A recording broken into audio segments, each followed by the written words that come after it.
Well, good evening, everyone, and thank you so much for coming along on this warm evening, straight after the football match, which was not quite finished when we started, but I believe it's 1-1. Okay. It was 1-1. Good, thank you.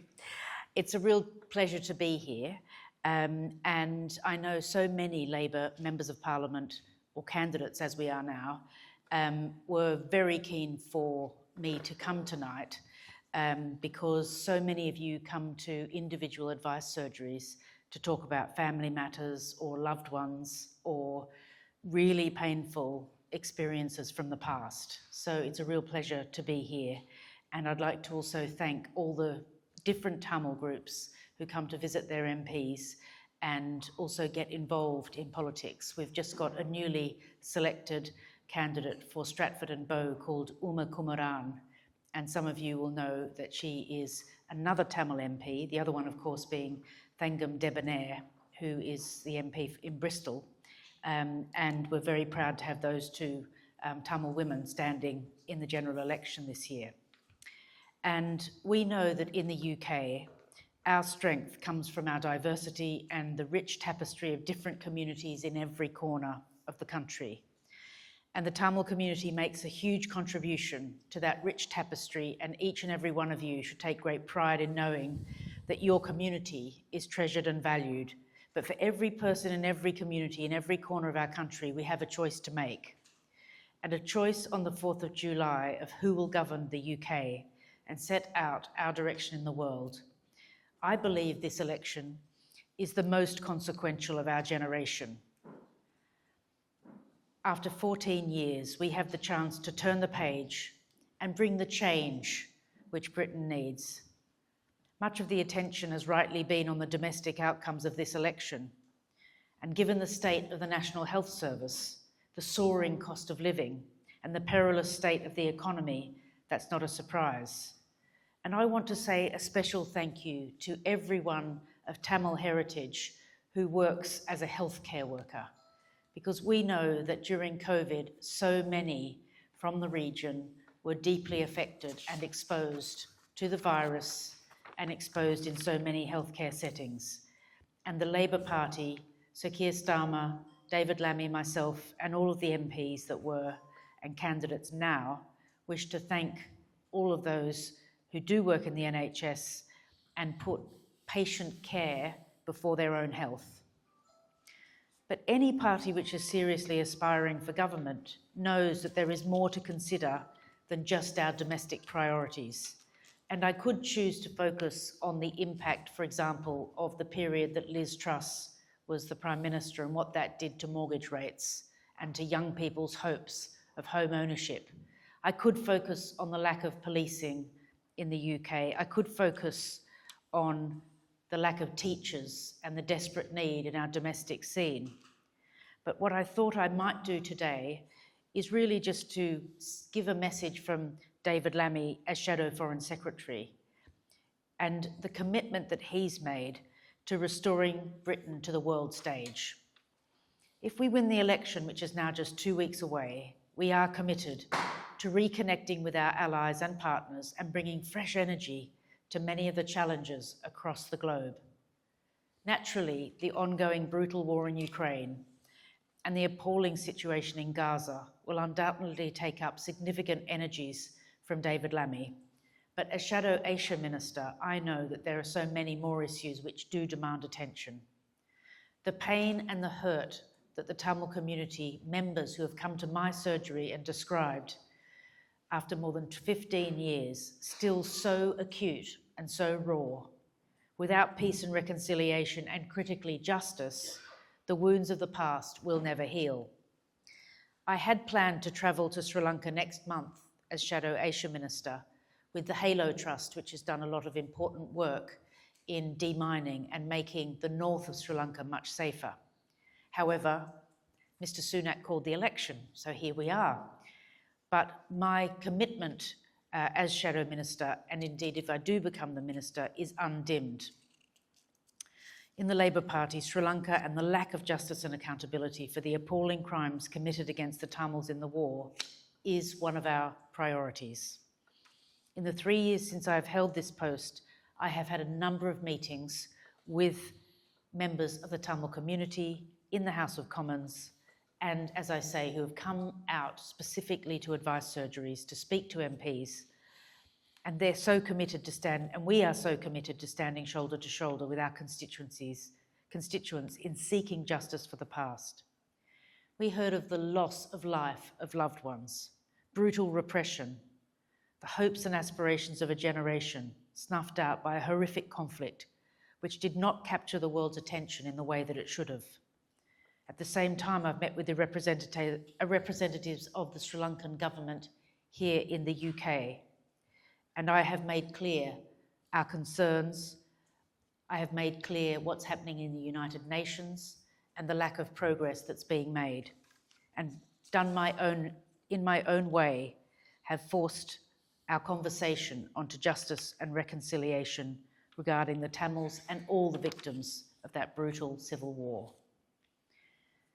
The Shadow Foreign Secretary, David Lammy, is acutely aware of the need for action and the shameful lack of action since the end of the conflict. And the time for silence is over. If we are entrusted with the responsibility of government in 2 short weeks, Labor will continue our proud history of prioritising and celebrating human rights across the globe. We will put new emphasis and energy in bringing our influence to bear and in pushing for a resolution to these long issues and putting to rest the anger and resentment over unresolved issues and the trauma. David Lammy, Keir Starmer and I will always stand shoulder to shoulder with you, regardless of the outcome of the vote. We will always have your back, and we will continue to fight your corner. Thank you. So you've been out of power for 14 years. The Labour Party was the party that was in power during the massacres of 2009. So it's been a long time since that happened. What tangible steps would a Labour-led government do to secure justice for those mass atrocities and secure and work for Tamil rights?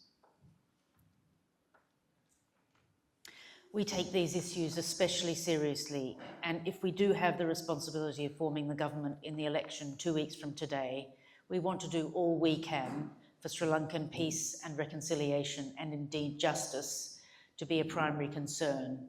We will use our position within the international organisations to push for justice, peace and reconciliation.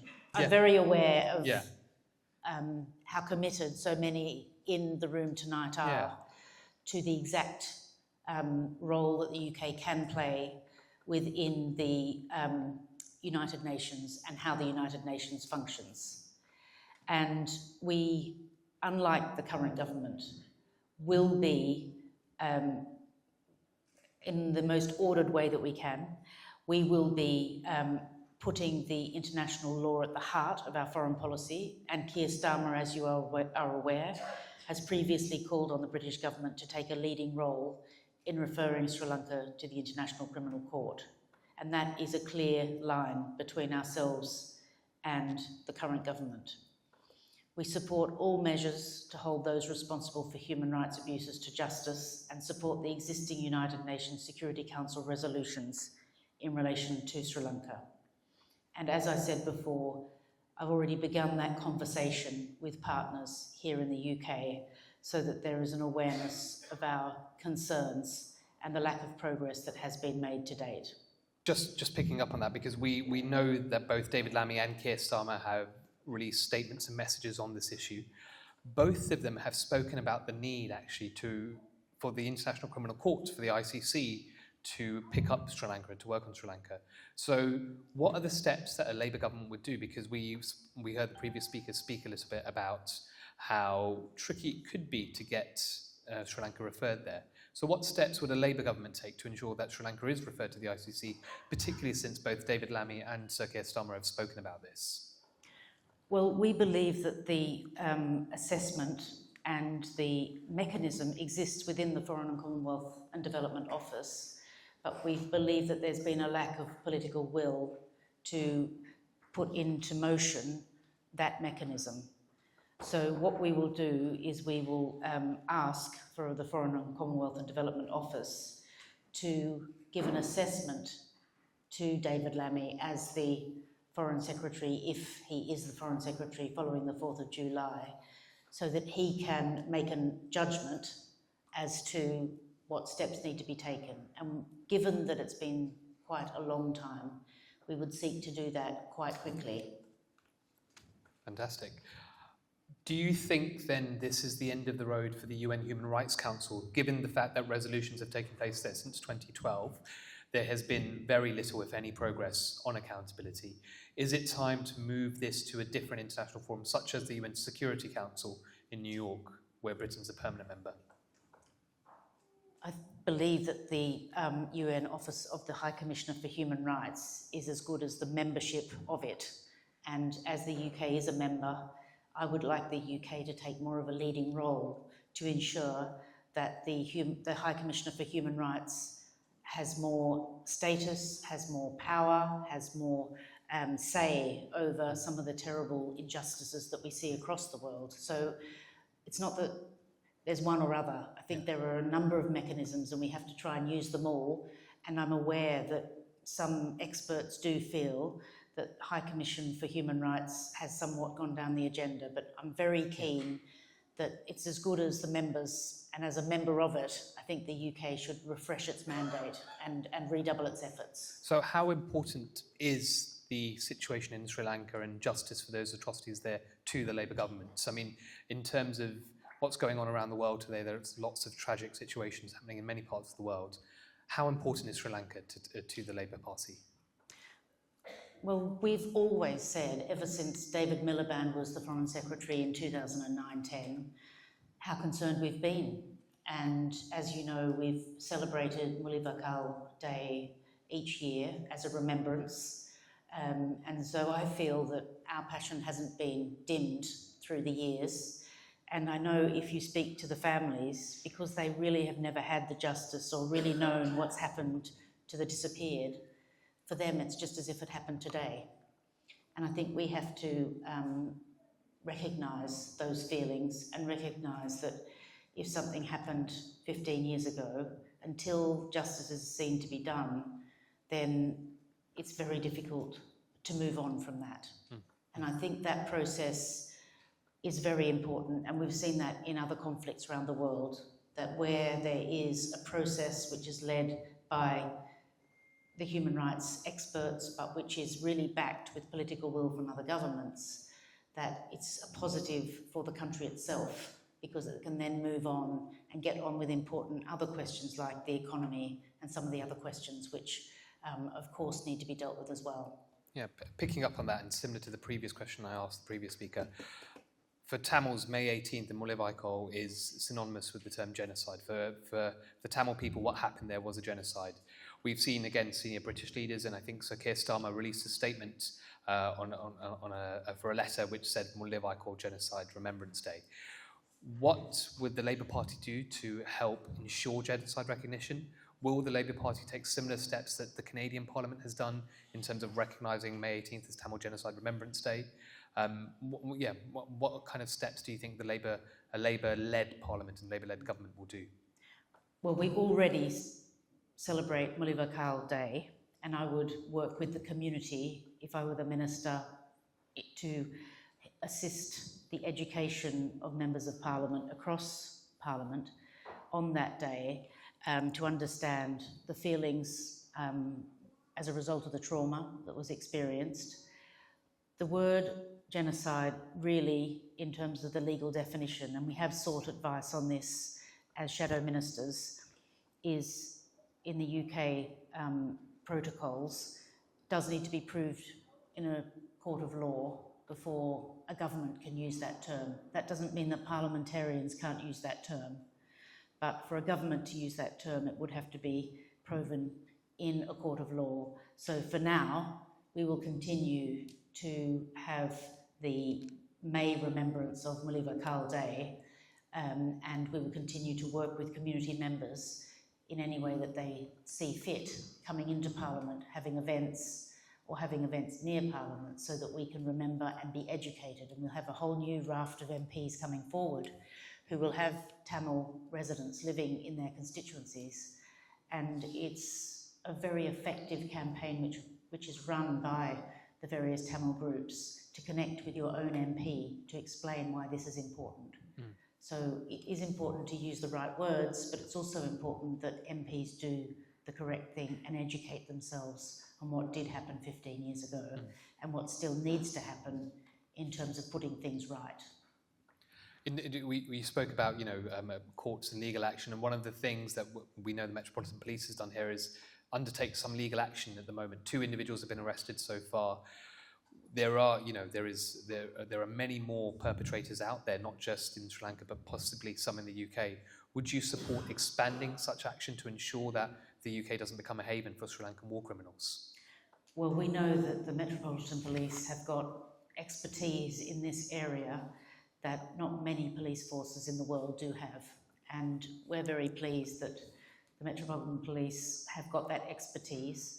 We would ensure that that is adequately resourced so that if there are these specialist niche approaches, such as what's being looked at the moment, that our criminal justice system has the resource to tackle that.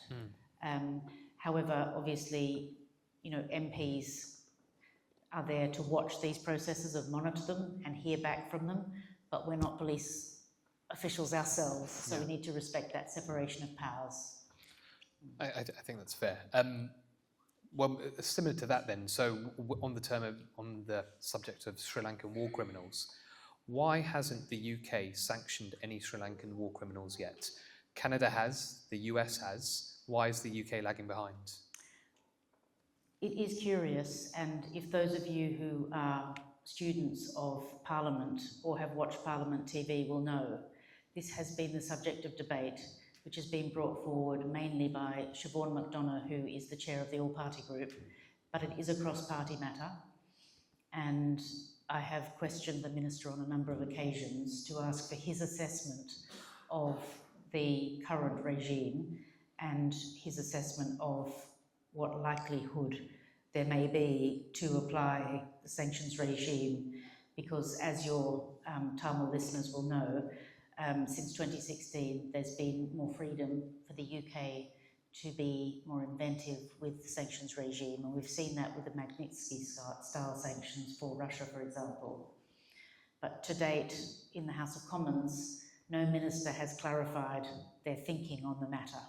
So if I do become the minister in 2 weeks, I would like to understand from officials within the Foreign Office what their assessment is of the Magnitsky-style sanctions and whether they could be effective or not. And you mean with regards to Sri Lanka and individuals from Sri Lanka that are accused of war crimes then? Yes, and other countries in the brief which I am given if I am the minister at that point. Okay, fantastic.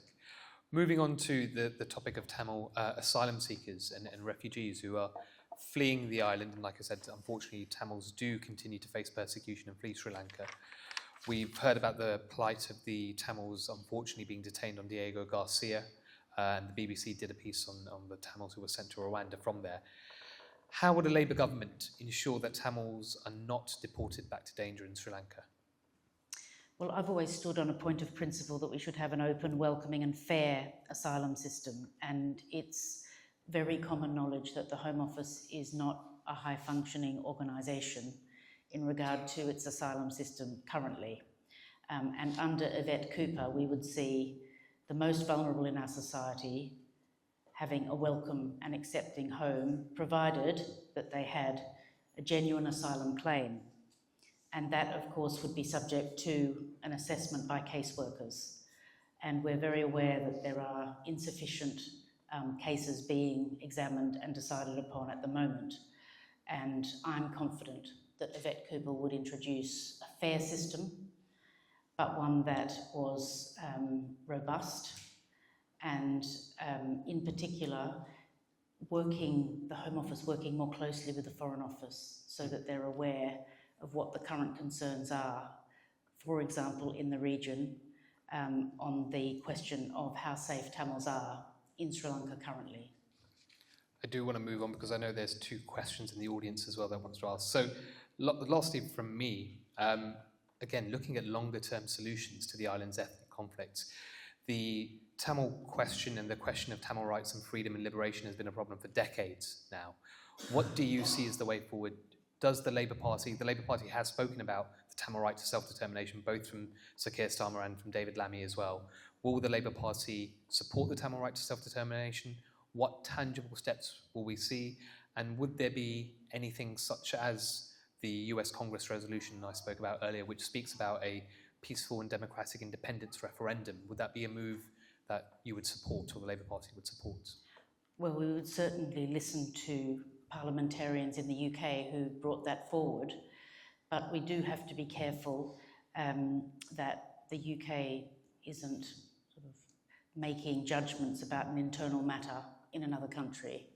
I'm just imagining if the Prime Minister of Sri Lanka made a judgment about whether Scotland should be part of the UK or not, and thinking it might not be well received. So I think we have to get the tone right, because it's a partnership. But what I think is our role is to support democracy in all of the countries that we work with. And we are very much part of teams which support democratic processes so that we can be confident that there is a healthy and robust democracy. And then if particular parties stand on a platform of those sorts of questions, of sovereignty questions, then obviously if that party is voted in, then that would be observed. But I don't think that the UK should be setting out a sort of a manifesto point for parties within Sri Lanka, but we would certainly support the general free and fair election running, and we do that already. Okay. So I've got one question that was emailed in from Mr. Paul Karen.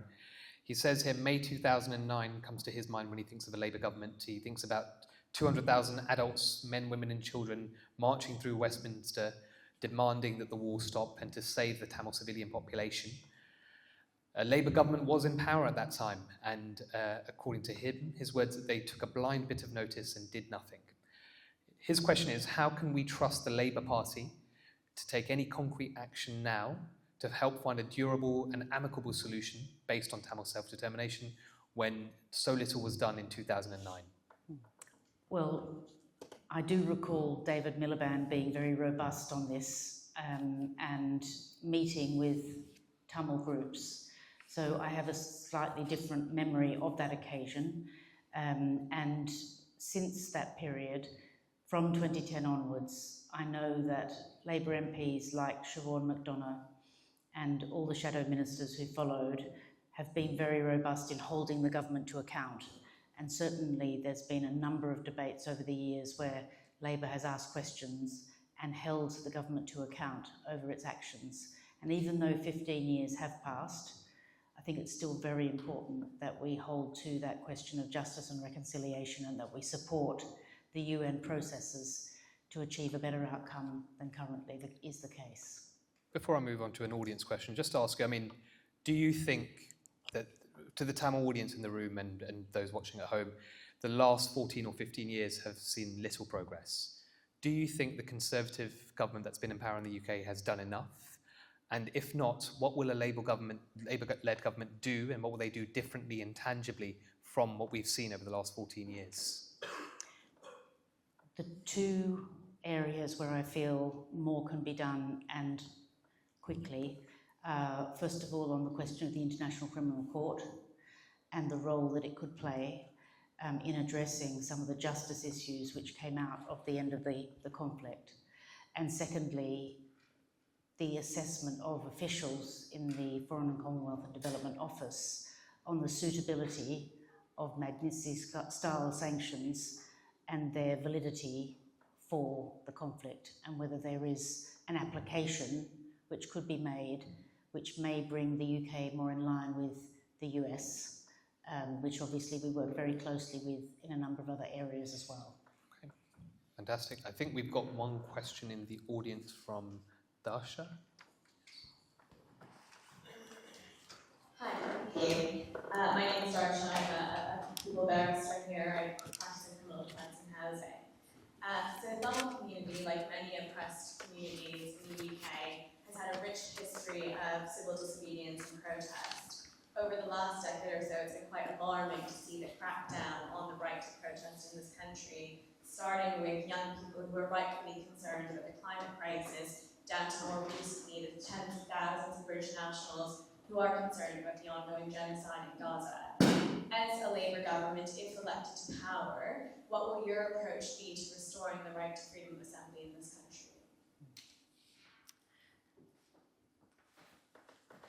Some of the more authoritarian elements of recent legislation, the Labour Party has consistently put up amendments which were more logical, which provided for people to protest, but which were fair.